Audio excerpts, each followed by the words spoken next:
Vamos dar uma olhada em um dos livros mais curiosos e populares do nosso tempo. Basicamente, um diário de 2000 anos que, para ser sincero, nunca deveria ter sido lido por ninguém. Pois é, essa é a pergunta de US$ 1 milhão, não é? Como é que os pensamentos de um imperador romano, escritos lá no meio do campo de batalha, viraram de repente uma fonte de inspiração para tanta gente hoje em dia?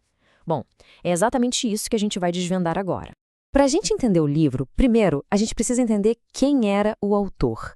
E olha, ele não era aquele filósofo clássico, sabe? Sentado num jardim, pensando na vida. Era exatamente o contrário disso. E aqui está a grande contradição de Marco Aurélio. De dia, ele era o homem mais poderoso do planeta, comandava exércitos, governava um império gigantesco.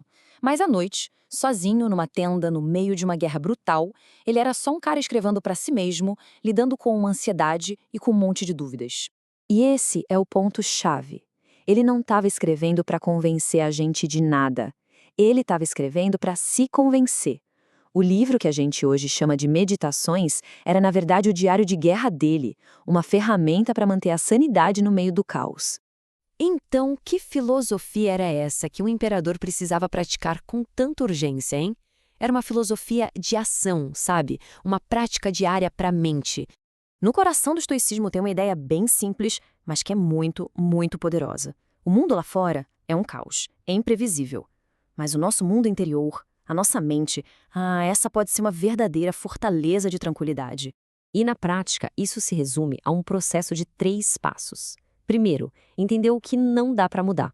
O trânsito, o tempo, o que os outros pensam. Segundo, simplesmente aceitar essa realidade. E terceiro, e mais importante, focar na única coisa que a gente controla de verdade, que é a nossa reação a tudo isso.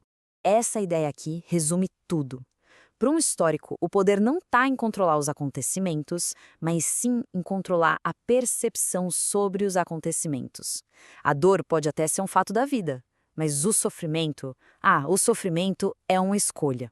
E é exatamente aqui que a interpretação moderna se perde completamente, porque o objetivo final do estoicismo pode ser bem surpreendente para quem acha que é uma ferramenta de produtividade.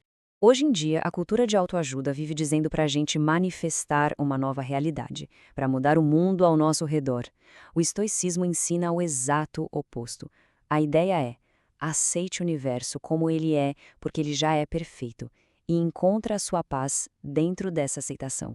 Essa frase do Marco Aurélio é quase um choque para a nossa mentalidade de hoje, né? Mas não se trata de falta de ambição. É, na verdade, uma confiança profunda na ordem das coisas. É uma filosofia de resignação, de aceitar o seu destino. O grande prêmio do estoicismo não é sucesso, dinheiro ou fama. É a ataráxia, uma calma que não se abala, uma tranquilidade que nada nem ninguém consegue perturbar. Esse é o verdadeiro superpoder do estoico. Agora vamos ver como essa busca toda por tranquilidade acabou sendo transformada em algo bem diferente nos dias de hoje. É muito comum ver o estoicismo sendo vendido como um método para se tornar um CEO implacável ou para suprimir as emoções e ser mais produtivo. É uma apropriação que pega uns pedacinhos da filosofia e ignora completamente o contexto geral. Então, a questão é a seguinte: usar uma filosofia sobre aceitar o seu destino para, na verdade, tentar mudar esse destino de forma agressiva não faz o menor sentido. É uma contradição total. É como tentar usar um manual de meditação para ganhar uma corrida. As ferramentas simplesmente não foram feitas para isso. Mas ok, deixando as distorções de lado, qual é a sabedoria autêntica que a gente ainda pode tirar de Marco Aurélio e dos estoicos?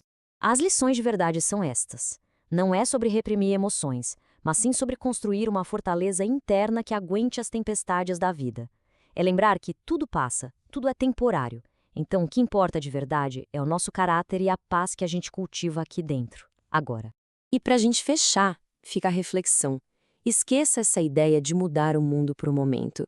O que aconteceria se por apenas 24 horas o foco fosse total e exclusivo em dominar as próprias respostas? Talvez a filosofia de um imperador de 2000 anos atrás seja menos sobre conquistar o mundo e muito mais sobre conquistar a si mesmo.